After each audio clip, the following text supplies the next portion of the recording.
Torres फसवणूक प्रकरणामधील प्रमुख आरोपी युक्रेनमध्ये मुंबई पोलिसांच्या आर्थिक गुन्हे शाखेकडून प्रत्यार्पणाची मागणी 15,000पेक्षा जास्त नागरिकांची सुमारे 142 कोटींची फसवणूक। डॉक्टरांचा राज्यव्यापी बंद मागे इंडियन मेडिकल असोसिएशनसह मुख्यमंत्री फडणवीसांची सकारात्मक बैठक संपन्न।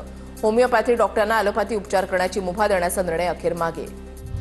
येत्या 4 ते 5 वर्षांमध्ये बेस्टच्या ताफ्यामध्ये किमान 10,000 बसची भर। आतापर्यंत 2,167 बस बेस्ट उपक्रमाच्या सेवेमध्ये दाखल। उर्वरित बससाठी पाठपुरावा सुरू। कल्याण शिळ मार्गावरील पलावा पूल वादात आमदार राजेश मोरेंनी केली पुन्हा पाहणी। पुलावर खड्डे नसून तो सुरक्षित, अपघाताची कोणतीही नोंद नाही, राजेश मोरेंचा दावा। कल्याण डोंबिवलीमध्ये वीज पुरवठा पुरवत महावितरणकडून सेवा सुरळीत। पडघा सबस्टेशनमधून तांत्रिक कारणांमुळे वीज पुरवठा खंडित झाला होता। मुंबई विद्यापीठाच्या कल्याण उपकेंद्रामध्ये ठाकरे गटाचं अनोखं आंदोलन। गुरुपौर्णिमेच्या संध्याकाळी विद्यापीठ उपकेंद्राला धर्मवीर आनंद दिघेंचं नामकरण फलक लावत केलं आंदोलन। कल्याणमध्ये औषध विक्रेता संघटनेचा टेक बॅक उपक्रम।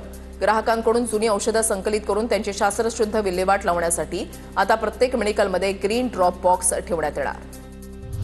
पनवेलमध्ये 2 आधुनिक बहुमजली पार्किंग सुविधा उपलब्ध होणार। वाहतूक कोंडी कमी करण्यासाठी पालिका बहुउद्देशीय प्रकल्प राबवणार।